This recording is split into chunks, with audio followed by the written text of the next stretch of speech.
Here we go. Now, according to Grunkle Stan from Gravity Falls, June 22nd is Summerween. So, what better way, because it is too damn hot, though it is starting to cool down, why don't I give you 6 Summerween book recommendations, because I am struggling with summer book recommendations.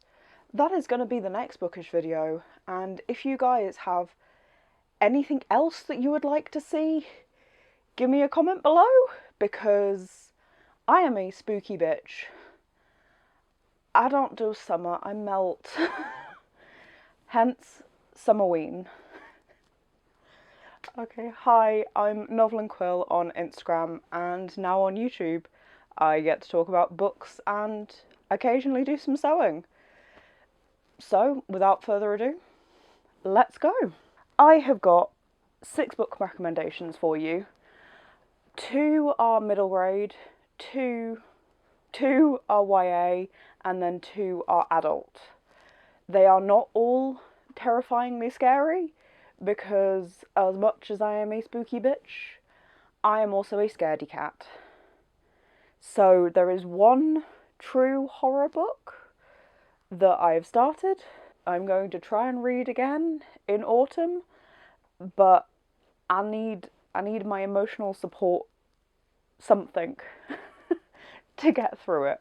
But anyway, so to start with, we have our 2 YA books. We have City of Ghosts by V.E. Schwab. Where to start? City of Ghosts is the first of a trilogy. The author's name on the book is Victoria Schwab, but it is V.E. Schwab of Vicious, Vengeful, A Darker Shade of Magic, most recently Bury Our Bones in the Midnight Soil, and Addie LaRue, and all of those books. It is something I would highly recommend if you are ever in Edinburgh to read it or take it with you, because it is really good with locations. But what is it actually about? So, Cass can pull back the veil that separates the living from the dead. When Cass's parents start hosting a TV show about the world's most haunted places, the family heads off to Edinburgh. Here, graveyards, castles, and secret passageways teem with restless phantoms. But when Cass meets a girl who shares her gift, she realises how much she still has to learn about the veil and herself, and she'll have to learn fast. The City of Ghosts is more dangerous than she ever imagined. I really enjoyed it. I would highly recommend it. So, next up was Skulduggery Pleasant by Derek Landy. I have recommended this series on numerous occasions, but it's just good. It's just so good. It is also quite a long series. I own 10 books, and I think I've only got the first half of the series. It sort of gets more YA. It gets more YA as it goes on and more grown up. It is a really good series that grows with people, but also, well, let's read the blurb for you, because I don't think I've actually done that yet. He's dead, she's deadly, the bad guys don't stand a chance. The iconic first book in the best-selling Skulduggery Pleasant series. Stephanie's uncle Gordon is a writer of horror fiction. When he dies and leaves her his estate, Stephanie learns that while he may have written horror, it certainly wasn't fiction. Pursued by evil forces, Stephanie finds help from an unusual source, the wisecracking skeleton of a dead sorcerer. What more could you want? So, next up is my YA, and I'm going to have to check one thing so I get the name of the author right, because I don't have this book in my hands. It is... what is it, Rachel? It is The Screaming Staircase by Jonathan Stroud, and it is the first book in Lockwood Co. This comes highly recommended from my best friend, Georgia. She is GSL Queen on Instagram and TikTok. Would highly recommend watching her stuff on TikTok. It is good. Not that I'm biased or anything at all, but she does some really good videos and stuff. She said that she really enjoyed the first book, not necessarily some of the later ones, but it definitely has that je ne sais quoi. Je ne sais quoi? I feel like that's the thing I'm trying to say, but I can't remember. It's too warm.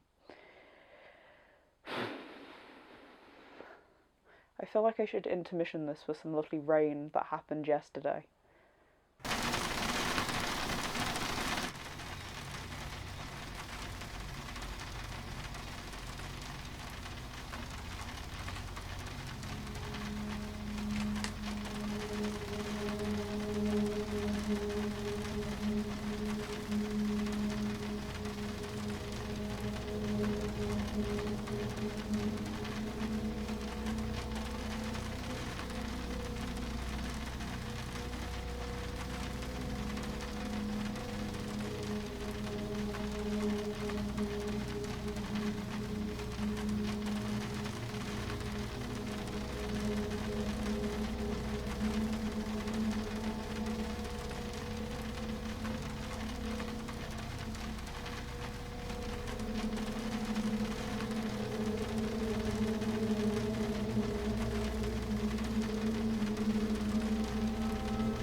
And we're back. So the second YA is also, well, is not scary, and you will recognise it. It is The Raven Boys by Maggie Stiefvater. Another book that I will continue recommending to people because I just think you should read it, says the person who is still on book 2. But I don't know, this book especially, I mean, to be fair, all of the series, I would say if you've enjoyed watching Gravity Falls, this has the same sort of vibes. I mean, it came to my brain, so I feel like it should go to yours. If you've ever watched Gravity Falls, think of Dipper and think of Gansey. Technically, they're the same person, basically, except Gansey is a little bit more, you know, from an upper class family. Don't know who Mabel would be in this situation, but if it lives in my brain, it has to live in yours now. I've read the description for this before, but I feel I should probably do again since I'm doing it with all of the other ones, apart from The Screaming Staircase, because I don't have a copy. Even if Blue hadn't been told her true love would die if she kissed him, she would stay away from boys, especially the ones from the local private school known as the Raven Boys. They only mean trouble. But this year... Take 2. But this is the year that everything will change for Blue. This is the year that she'll be drawn into a stranger and... I can read.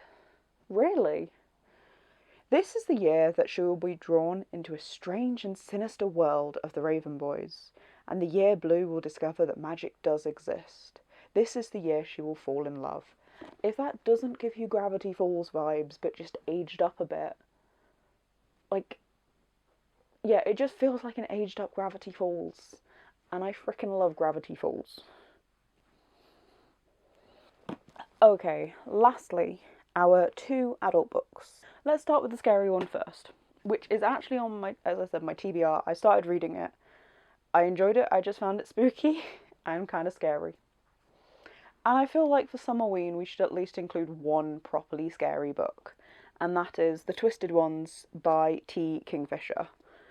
The blurb on this one is, when Mouse's dad asks her to clean out her dead grandmother's house, she says yes. After all, how bad can it be? Answer, pretty bad. Grandma was a hoarder and her house is stuffed with useless rubbish. That would be horrific enough, but there's more. Mouse stumbles across her step-grandfather's journal, which at first seems to be filled with nonsensical rants, until Mouse encounters some of the terrifying things he described for herself. Alone in the woods with her dog, Mouse finds herself face to face with a series of impossible terrors, because sometimes the things that go bump in the night are real, and they're looking for you. And if she doesn't face them head on, she might not survive to tell the tale. Also, I mean, from that description, it gives me massive Gravity Falls vibes anyway. But yeah, scary. And then, because, as I said, I am a scaredy cat, so the not so scary book, but also weird, kind of eerie, but just all round brilliant, is The Kingdoms by Natasha Pulley, which is Joe Tournier is a British slave, one of thousands throughout the French Empire. He has a job, a wife, a baby, but he also has flashes of a life he cannot remember and a world that never existed. A world where English is spoken in England and not French. And now he has a postcard that has been held at the sorting office for 91 years. On the front is a Scottish lighthouse. On the back, the words, "Dearest Joe, come home if you remember." Joe's search for the truth will take him from French-occupied London to a remote Scottish island, and back through time itself as he battles for his life and for a very different future. Hence, Summerween. I mean, I feel like I should finish off by saying, you know, there's Journal 3, or the Book of Bill, which is somewhere in the house. So I'm finishing the Summerween. But yeah, hopefully you'll pick up some of those books. Of those, I haven't read Screaming Staircase, and I haven't finished reading the Twisted ones, but all the other ones I have read and really enjoyed, and so highly recommend for you. If you guys actually have any sort of spooky, eerie, not necessarily downright horror books, because, as I said, I'm a scaredy cat, then please leave me a comment below. If you like videos like this, why don't you subscribe to this channel, or follow me on Instagram? I post more about books on my Instagram, so it's a good place to hang out. But yeah, until next time. And this is a long way from the camera, so give me a moment.